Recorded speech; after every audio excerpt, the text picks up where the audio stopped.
Hey folks, JD here, and this is part 2 of the TIE Fighter Advanced. Now what we saw in part 1? Well, part 1 we saw that the quadcopter's movements leave a little bit to be desired. It doesn't fly very well at all. So, straight line, it's okay. If you reduce forward pitch right the way down to 0, and then if you turn her, and then if you give her more forward pitch, then she turns and flies very well. If you try yaw and roll, she'll just hit the ground and she'll start to wobble out of control. So I'm hoping with this video we're going to take off altitude hold. We're going to fly her without that and see whether if there's no barometer she flies better. I honestly thought the speeder bike flew a lot better without it. We're going to try this one and see whether this flies a lot better without it. So with this, my friends, please join me. Okay, so straight off the bat, what I'm going to be doing is popping in this battery into there like that. There we go. And then I'm going to be turning off, there we are, altitude hold, same as we did with the other one. I'm going to be plugging in my headphones like we've done in every flight so far. Right, so that's good, that's done. Let's turn her on. There we go, single one up and one down to bind. LEDs flash quickly and then they stop flashing. If I move that to be a bit straighter, let's calibrate those gyros, little LEDs flashing. Then we can use the 1 key takeoff, friends, and we can take her up.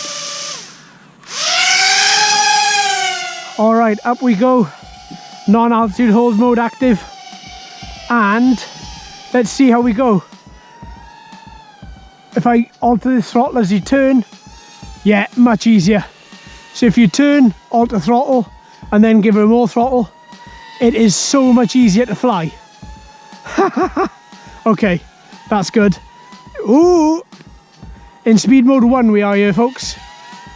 Oh, still, if I try and fly like I normally would any other quadcopter, still can't be done. Still need to have a lot of control over it. Just using yaw for the second as I turn her. She seems to work okay, you know. She barreled to... Did you see her there? She almost flipped. She almost flipped. Okay. Let's put her into speed mode 2. Now I'm just going to use yaw and roll to turn her. And that's a lot better. And I'm not throttling down either. Oh. Okay. So I think I would need to throttle down. So really, there is a slight improvement by not using the barometer and by just flying, as I call it, naturally. And it seems to fly a bit better in speed mode 1. Let's try it in speed mode 3. Speed mode 3, no, I'm not even going to carry on. I'm going to end up wrecking her otherwise. Do you see that wobble? So back into speed mode 1, one LED lit up. But once again, in a dogfight, friends, if you are using this one, you are going to be slow. Look at it. And if I give it a bit of yaw and a bit of roll, oh, she almost flips.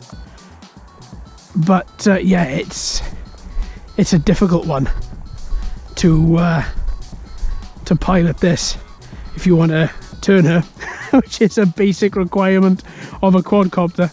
But yeah, it's shocking. I am shocked, but at least we know. So that's as far as that goes. But yeah, I think for these models, it's most definitely, I would say, I find it a lot better without altitude hold on. It's so much nicer without altitude hold on. I mean, these quads are very stable. This one can't turn for toffee. Oh, that was a beautiful corner. That was beautiful. Let's try exactly the same run the other way. Okay. Oh, that was beautiful. As soon as I said it couldn't turn for toffee, wow, she came around and she turned beautifully. But again, it's like rolling, it's like 360 flipping to the right. Turning to the right with these seems to be a little bit of an issue.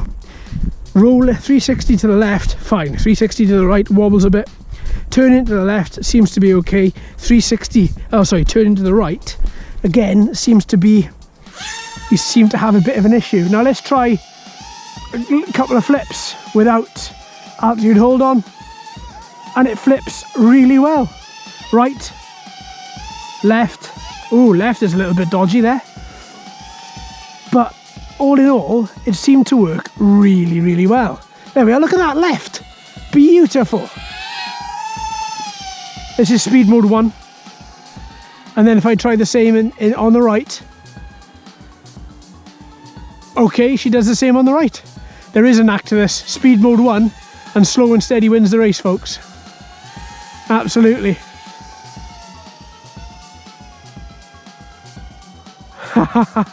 Yeah, slow and steady, yaw and roll. As you have her in non-altitude hold mode, you've got to really throttle that throttle back a little bit, just so that you can fully complete the turn. If you keep the throttle up, see, she starts to wibble, which is a bit of an unfortunate thing, but right, let's move her around.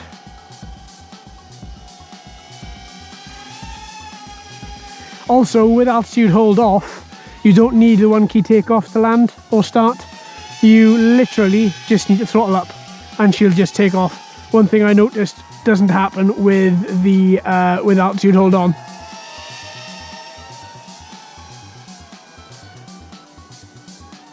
Circles, she seems to be okay, but still I'm not convinced. If you go at speed, then you're going to hit the deck. Yeah, I'm not convinced about this one's flying ability. I'm having a bit of fun flying around really slow, but at the same time, you shouldn't be able to do that. You know, these are fitted so that you can have air battles. So therefore, this needs to be capable of going a lot faster and turning a lot quicker. But unfortunately, it's not. Don't really know what to say there, other than it is a disappointment. Oh! It's saving grace, as it's a damn good model and I'm going to enjoy having it inside its model case. But you know what, I never would have paid full price for it if I didn't get them reduced. I'm very wary about franchise quadcopters and franchise anything really. Film, TV, I'm very wary about it. I bought the Air Hogs one a few months ago because it was reduced and I think it was the last of its line. So I thought, you know what, I'm going to pick it up, I'm going to give it a go. Oh, see, and the thing is, it's not heavy, but the problem is that when you've got this dropping, those motors aren't powerful enough to just pick it straight back up. I think they were with the speeder, if memory serves, they were with the speeder, but they're not with this. And that is quite annoying. But still, it does make for a really cool visual presence in the air though. It really does. I mean, you've got that TIE fighter look. It really does look good. But unfortunately, this one is style over substance. And I'm not a fan of that. I'd rather something look terrible and work really, really well. Some of the cheapest quadcopters I've ever bought have been some of the best flyers. This is still speed mode 1. Oh, no. You can't turn her at speed. This is what happens. You turn her at speed, she just sinks. Poof, it's the deck. It's very annoying, considering I wanted this, and it's you know, you come to accept that sometimes they're not going to be as good as you think, and that's fine. But for the price that these were originally, I would have thought they would have been a lot better. Tell me your stories with this. Have you had issues with this particular quadcopter? What do you think is better? Did you have to learn a new flying style to fly it? I mean, yaw and roll at slow speed, as you can see, works fine. Oh, but then as soon as you start to pick up the pace, you start to get that wobble on. And then once that wobble starts to happen, you throttle up all the way and it's just not powerful enough to take it back up. You've got no other thing but just to ditch it like I just did there. But still, at least I haven't got those sound effects blasting in my ear every 2 minutes. Off we go. Speed mode 3. A lot quicker to lose control. But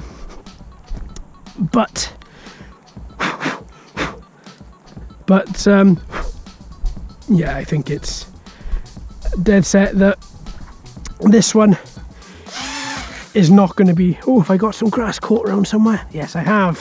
Whoops, didn't notice that at all. I think it's a dead cert that this one is not going to be the best. Oh, back into speed mode 3. 3 little LEDs there.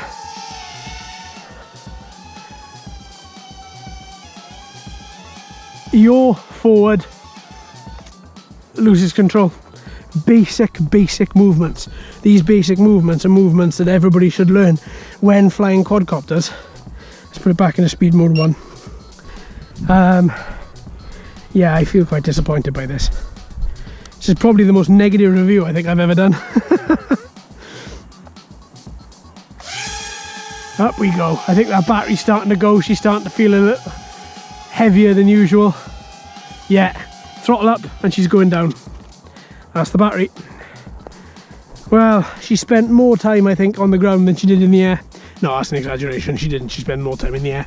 But just, it feels that way. And it's not good when something feels that way. Thoughts on this? Again, nothing has altered from the first video. Well, actually it has. Right, okay, John, what are you saying? Right, the first video with altitude hold on, this is quite difficult to pilot, very difficult to pilot in fact. With altitude hold off, it is easier to pilot, it really is. You're turning, you have to be a lot slower, you have to move that throttle up and down just so that you can literally pick up and you can move around and you can be in full control of the quad. But if you're flying her in altitude hold, oh, it's just terrible. It's just really bad. Let me know what you think. Let me know your thoughts. Let me know exactly what you think about this. Have you had this exact one? Have you had this issue? What do you think? I personally think out of the 3 of them, for the second, this is by far the worst. And I'm going to be flying this again and seeing if in a couple of weeks I still feel the same way, and see whether, if I can practice indoors, if it does actually enable me to fly this any better. Alright then folks, I hope you've enjoyed. Thank you ever so much for watching and listening. I've been JD, you've been fantastic as always. If you haven't already, please like and subscribe. Hello and welcome to all the new subscribers. I hope you're enjoying the channel. So until next time, my friends, happy flying.